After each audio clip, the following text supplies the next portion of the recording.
Strain of an 8-hour shift at the bookstore settling into my muscles. The moment I step inside, something in the air changes. The living room feels charged, heavy with an atmosphere I've learned to recognize since childhood. My mother stands in the center of the room, arms crossed, and my stomach drops before she even opens her mouth. There you are. Her voice carries that razor edge I know too well. Jessica perches on the edge of the couch, lower lip trembling in a performance I've seen 1,000 times before. On the coffee table between them lies a crisp white letter, university letterhead clearly visible even from where I stand. My eyes catch fragments of words, academic dishonesty, and immediate expulsion. "This is your fault." Mom's voice cracks through the air like a whip. "You put too much pressure on Jessica. She had no choice but to cheat." I grip the doorframe, my mind struggling to process the absurdity of the accusation. Jessica, perfect Jessica, has been caught cheating on her finals. And somehow, standing in our dimly lit living room, I'm being blamed for it. "You're always showing off how perfect you are," Jessica chimes in, her voice wobbling. "I just wanted to be as good as you." The words hit me like a physical blow. My brain spins backward through time. 8-year-old me in the principal's office, Mom's fingers digging into my wrist as she blamed me for Jessica's stolen lunch money. The security footage later proved Jessica took it herself, but the apology never came. Christmas morning after Christmas morning, Jessica unwrapping designer handbags while I received secondhand coats with price tags still attached. "Jessica deserves nice things," Mom would say. "You don't need to be spoiled." Senior year floods back. 2 part-time jobs, saving every penny for a car, only for Mom to demand the money for Jessica's new laptop. Always Jessica, always my fault, always my sacrifice. Mom's nails dig into my arm now, dragging me back to the present. "This family has done everything for you, and this is how you repay us? You make Jessica feel like she'll never be good enough?" Something shifts inside me. 23 years of bending, breaking, accepting, and suddenly, I can't do it anymore. I pull my arm free, lifting my chin to meet her gaze. "I had nothing to do with this," I say, my voice shaking but firm. "Jessica cheated. That's on her." The silence that follows feels like the moment before a storm breaks. Mom's face contorts with fury as she snatches up the expulsion letter, thrusting it in my face. "You ungrateful brat!" The paper crumples in her grip. "You're the reason this family is falling apart." The words crack something inside me, something fundamental and irreparable. I look at my mother, really look at her, and for the first time, I see the truth. She doesn't see me as a daughter. I'm just a convenient scapegoat, a receptacle for every failure, every disappointment, every flaw she can't bear to acknowledge in her golden child. My eyes drift to Jessica. She watches in silence, not apologizing, not even pretending to be grateful for Mom's defense. Instead, there's an almost smug satisfaction in her expression. She knows she'll walk away from this unscathed, just like always. The weight of years presses down on my shoulders, heavier than any bookstore shift. If I stay, this will be my entire life. Always sacrificing, always invisible, always wrong. My gaze falls on the front door, just a few feet away. It's still open from when I walked in, showing a slice of the darkening sky beyond. That door represents everything I've never had.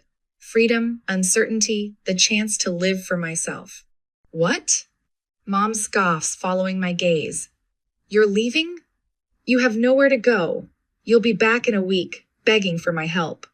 I don't respond. Instead, I turn and walk to my bedroom, the smallest in the house, barely furnished. My hands move on autopilot, stuffing a duffel bag with essentials, a few changes of clothes, a worn notebook, the $60 in cash I've managed to hide from Mom's borrowing. Before I leave, my eyes catch on a photo frame. Me as a child, smiling, before I understood what this house would become. I take it with me. The night air hits my face as I step outside. It's cold, but somehow lighter than any breath I've taken in that house. Behind me, Mom's voice carries across the yard. "Go ahead.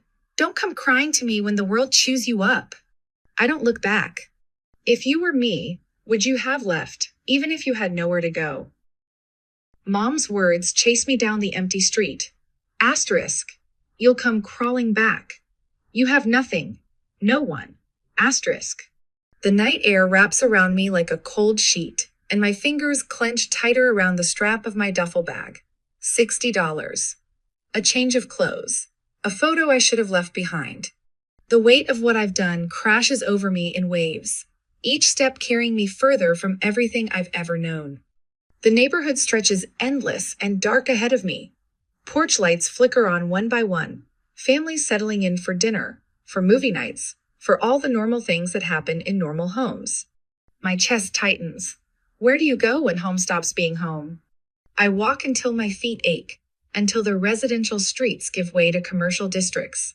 The hum of distant traffic mixes with the chirp of crickets, and still I walk. Pride keeps me from pulling out my phone, from scrolling through the short list of contacts who might let me crash on their couch. I'm not going to prove Mom right. Not tonight. 2 hours in, exhaustion hits like a physical blow. My shoulders slump as I spot the glowing sign of the 24-hour train station. Not safe, exactly, but shelter. Better than nothing. The fluorescent lights inside cast everything in a sickly yellow glow. A handful of people occupy the hard plastic seats, a woman clutching a garbage bag full of what looks like clothes. A man in a business suit passed out across 3 seats, someone muttering to themselves in the corner. I choose a spot near the vending machines, as far as possible from the muttering man. The tile floor sends cold seeping into my bones the moment I sit.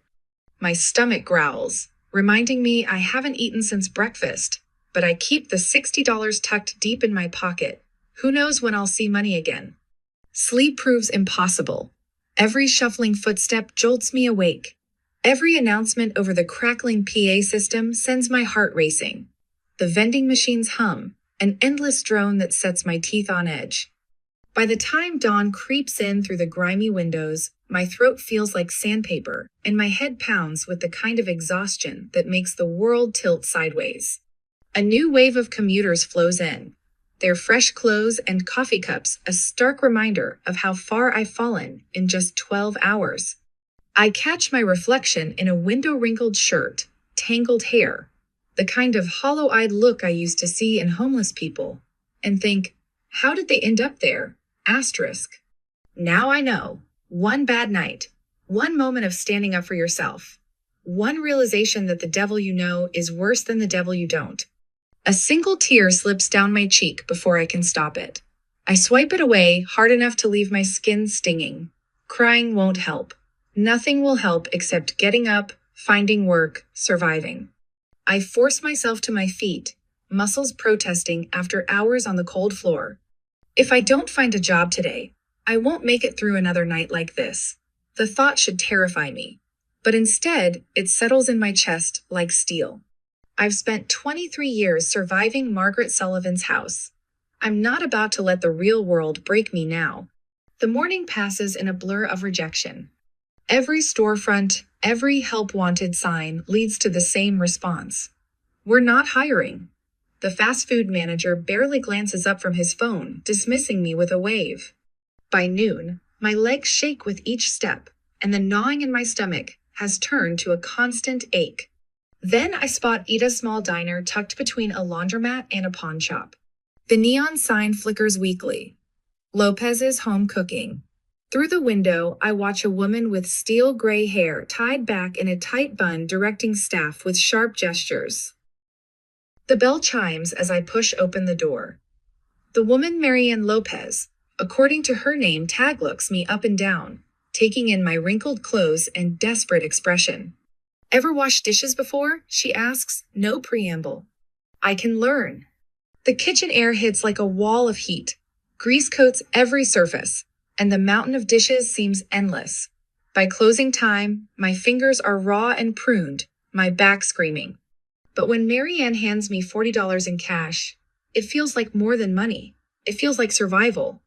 That night, curled up in the same train station corner, I allow myself to check my college fund account at the ATM across the street.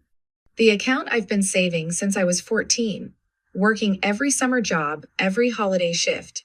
If there's anything left, maybe I could still balance. $0.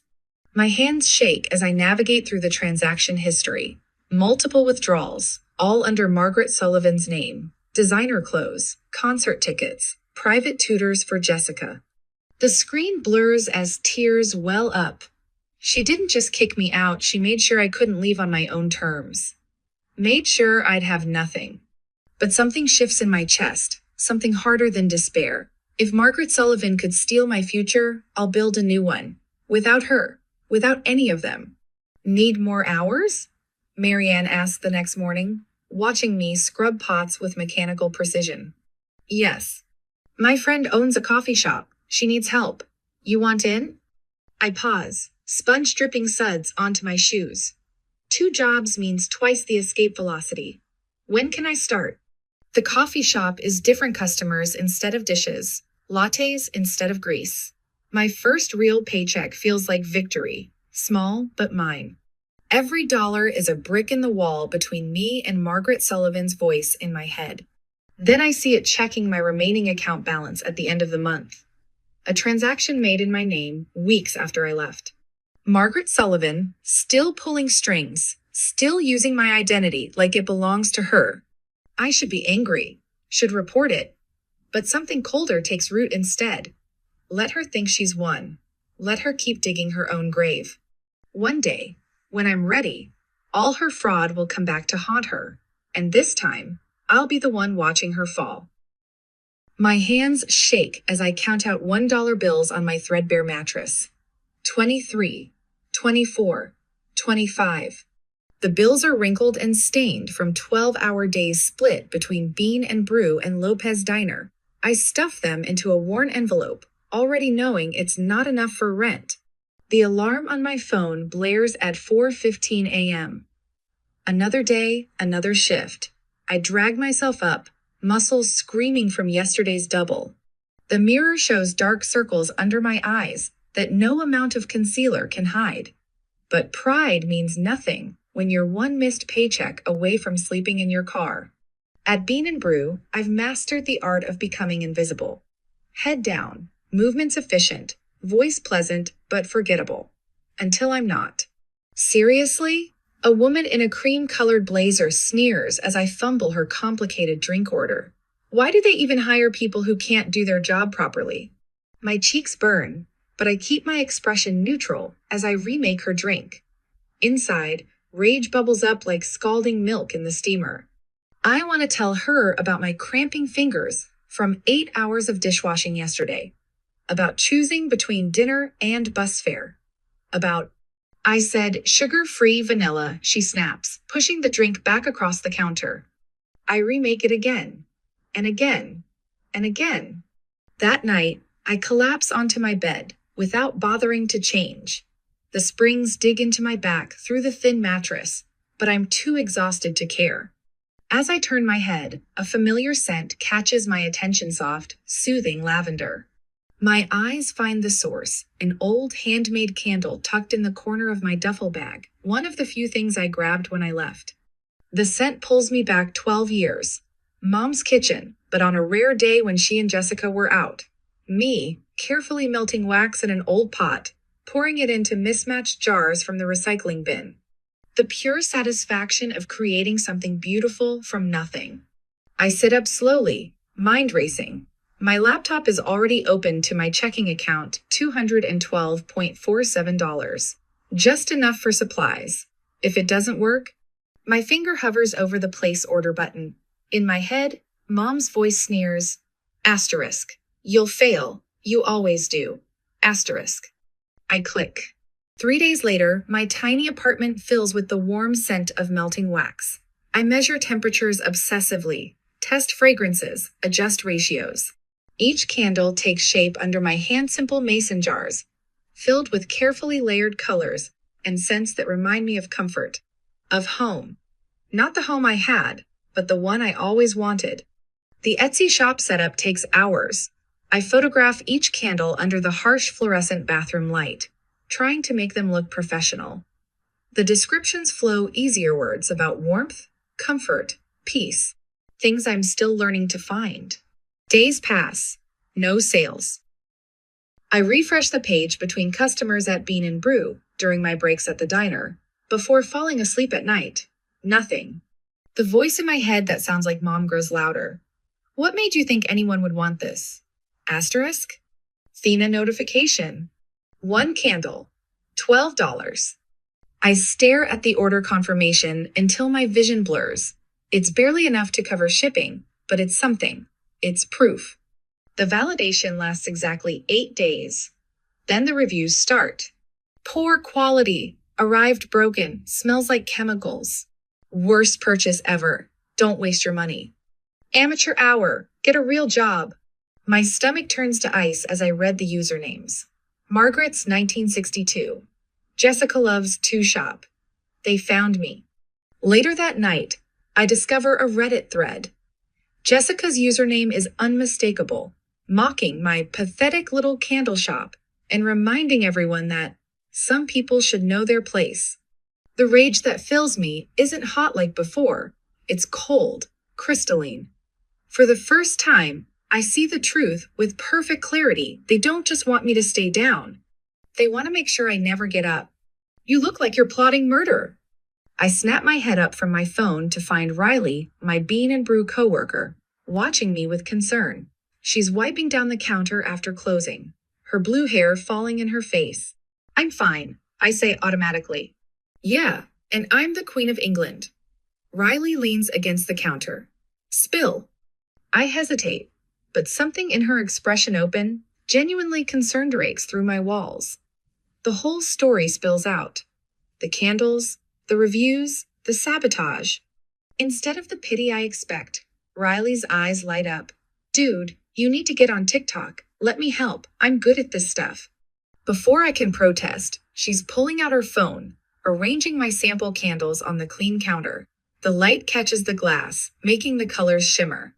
Small businesses deserve support, she narrates, filming. Let's get this girl some orders. I watch her post it, certain nothing will come of it. Another dead end, another failure. I've never been more wrong. The next morning, my phone won't stop buzzing. 10,000 views, 20,000 views, 50,000 views. Orders flood my inbox.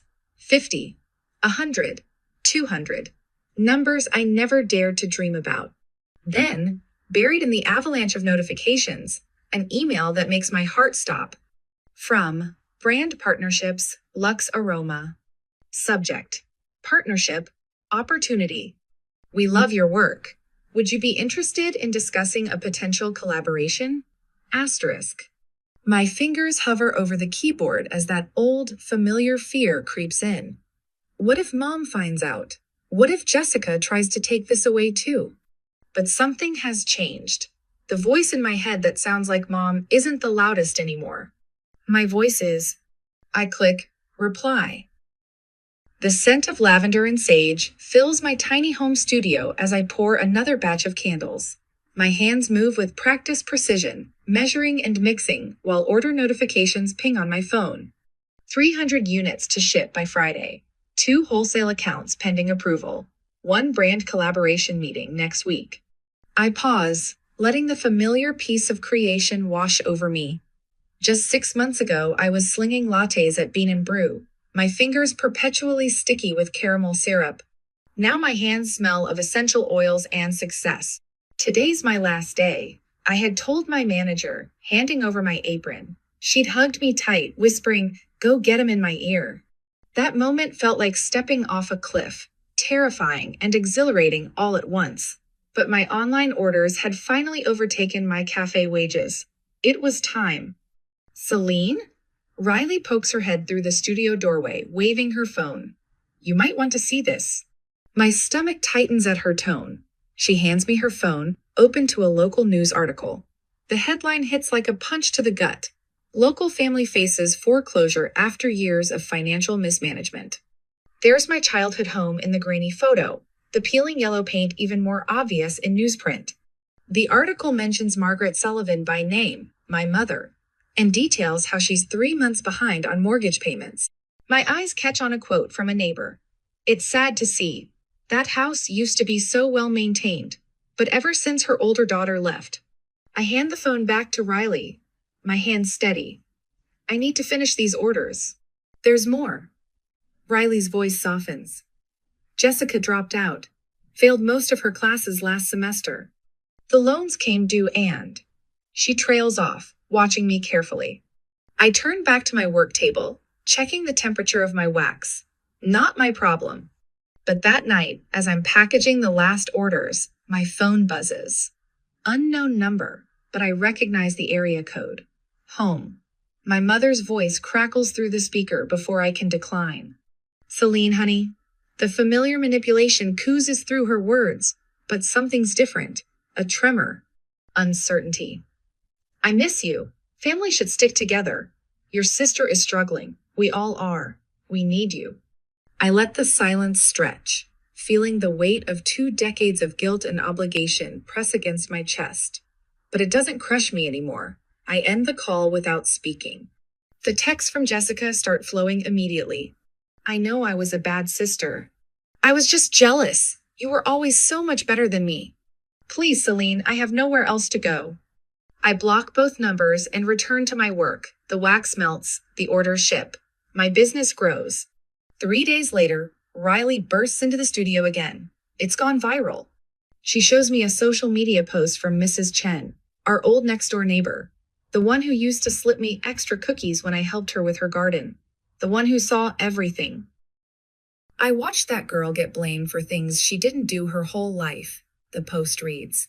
Celine Sullivan was treated like a maid while Jessica Sullivan was worshipped.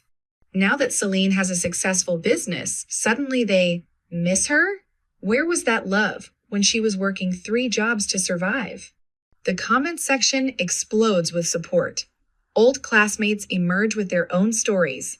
The truth about Jessica's academic cheating scandal resurfaces. Someone mentions how she used to steal other students' work. A former teacher confirms it.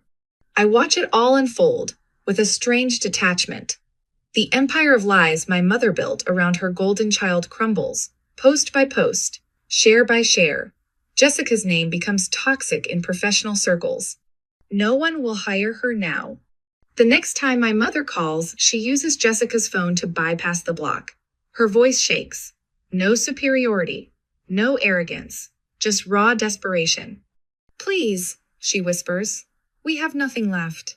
Jessica's call comes an hour later, her words stumbling between sobs. I have nothing left. I was horrible to you, I know, but please, help me. I stand in my studio, surrounded by the business I built from nothing. The fresh batch of candles cools on the rack, their surfaces smooth and perfect. Orders wait to be shipped to customers who value my work. My bank account holds more money than my mother ever borrowed from me. The power has shifted. They know it. I know it. I pick up a candle, examining its flawless surface. For years, they controlled every aspect of my life. Now they need me to survive. The irony would be sweet if I could still taste it. But standing here, in the life I've built for myself, I realize I feel nothing for them at all.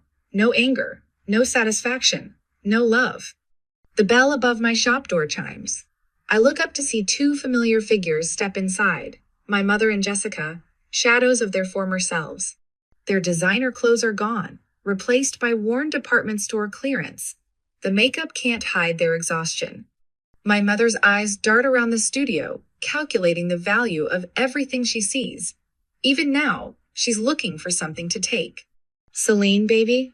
Her voice drips with false sweetness. I know we've had our differences, but you're successful now. You can afford to help your family, right? Jessica steps forward, her hands twisting together. I'll do anything, please. I'll work for you. Just don't let me end up like this. I look at them. Really look at them. The women who made my childhood a prison.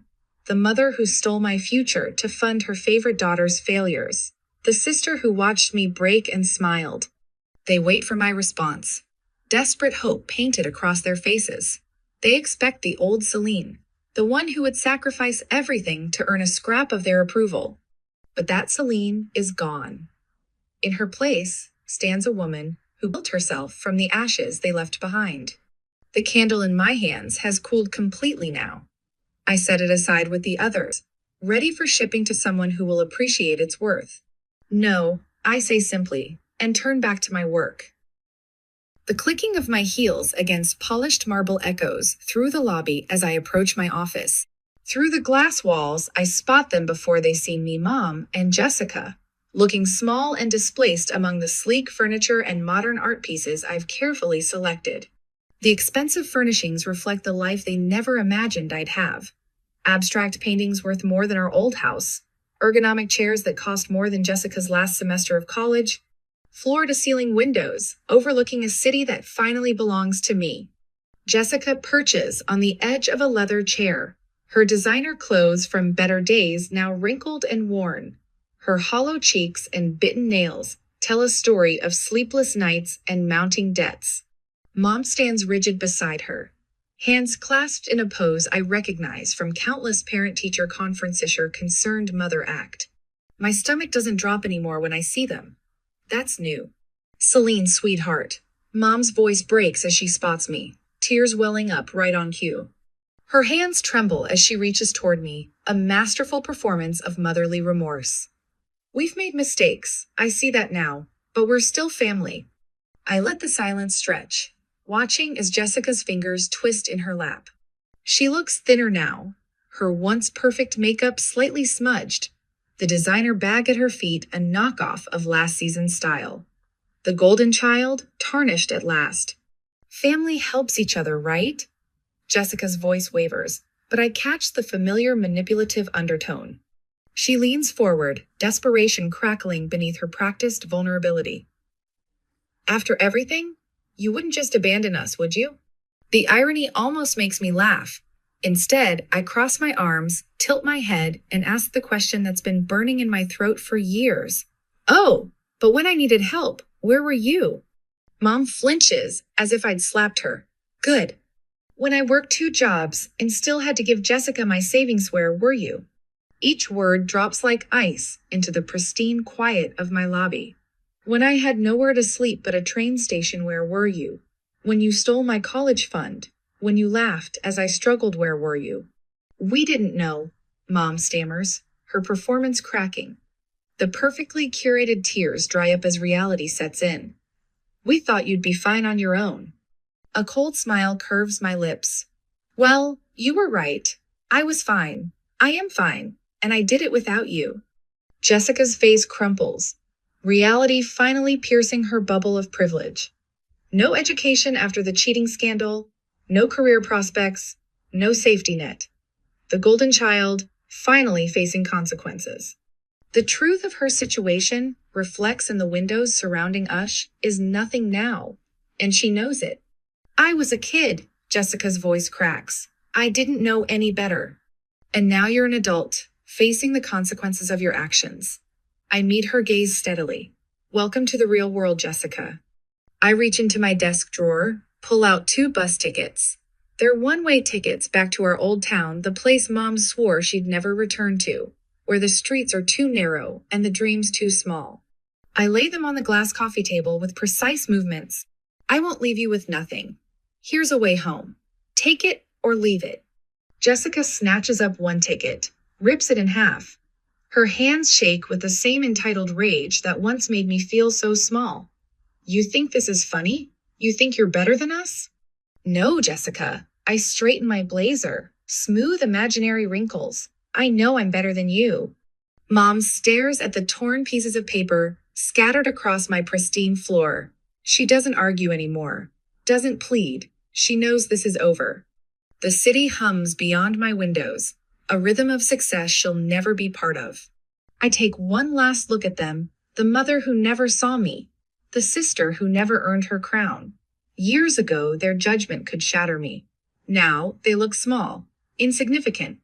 Just 2 more failed attempts at manipulation in my carefully constructed world. I built this life without you, I say, turning toward my office. I think I'll keep living it without you. My heels click against marble again as I walk away. Behind me, I hear Jessica's ragged breathing, Mom's stifled sob. The sound of their desperation fades with each step. I don't look back. I've spent enough of my life looking back. Morning light streams through my floor-to-ceiling windows, casting long shadows across the bamboo floors of my apartment. I breathe in the rich aroma of freshly ground coffee beans, letting the quiet settle around me like a familiar blanket. No tension, no walking on eggshells, just peace. My phone buzzes with a notification. Another 5-star review for Lunar Lux candles. I scroll through the comments, a smile tugging at my lips as I read about how our signature scents have transformed people's faces. 3 years ago, I was mixing essential oils in my cramped studio apartment, praying I could sell enough to make rent. Now I have 15 employees, a warehouse in Brooklyn, and more orders than we can handle. I pause at my bedroom mirror, taking in my reflection. The dark circles that once haunted my eyes have faded. My shoulders no longer hunch with the weight of constant criticism. I look free. The drive to my old neighborhood feels surreal. Each familiar turn stirs memories I've long since buried, but they no longer have the power to wound. When I round the final corner, I almost don't recognize the house. The pristine lawn Margaret took such pride in has grown wild and unkempt. Paint peels from the shutters like dead skin, and a crooked for sale sign swings in the autumn breeze. I park across the street, studying the abandoned shell of my childhood prison. No cars in the driveway, no lights in the windows, just empty rooms holding the ghosts of arguments long past. Through a broken window, I can see the living room where I last stood my ground, the spot where I finally said no. A strange laugh bubbles up in my throat, not bitter, not haunted, just surprised. This place that once seemed so massive, so suffocating, now looks small and insignificant. Like a set from a play I no longer have to perform in. The community center downtown buzzes with afternoon energy as I push through the glass doors. In the main room, a group of young women gather around tables, some taking notes, others sharing stories. My mentorship program started small, just me and 2 others who'd escaped similar situations. Now we have 30 regular attendees. Maya sits in her usual corner, dark hair falling forward to hide her face. At 16, she reminds me so much of myself it aches. Her parents kicked her out last month for refusing to give up art school for the accounting degree they'd chosen. Now she crashes on friends' couches, working part-time at a diner, clinging to her dreams with both hands. How do you stop being afraid they'll come back? She asks when I sit beside her. Her voice trembles, but her eyes hold steady. That they'll find a way to hurt you again? I take her hand, feeling the slight tremor in her fingers. You don't have to stop being afraid. I tell her the truth I wish someone had given me. You just have to stop letting the fear control you. Walking through the center after our session ends, I think about the fundamental difference between us. Margaret spent her life tearing people down. Jessica took everything she could get, but I chose another way. Every time I help someone stand taller, every time I share what I've learned about survival and success, I feel a pride Margaret never knew, the kind that comes from lifting others up instead of crushing them. Later, standing on my balcony with the city lights spread out below me, I think about Margaret and Jessica, about the patterns they're still trapped in, the cycles they'll never break. I chose a different path. Every young woman I help find her strength. Every candle we ship with a handwritten note of encouragement. Every moment I choose kindness over bitterness. It's another step further from becoming them. The night air carries the faint scent of autumn, crisp and full of possibility. I whisper words I've finally come to believe. Some revenge doesn't require action, just success. I take a deep breath and let the past fade into the darkness below, where it belongs.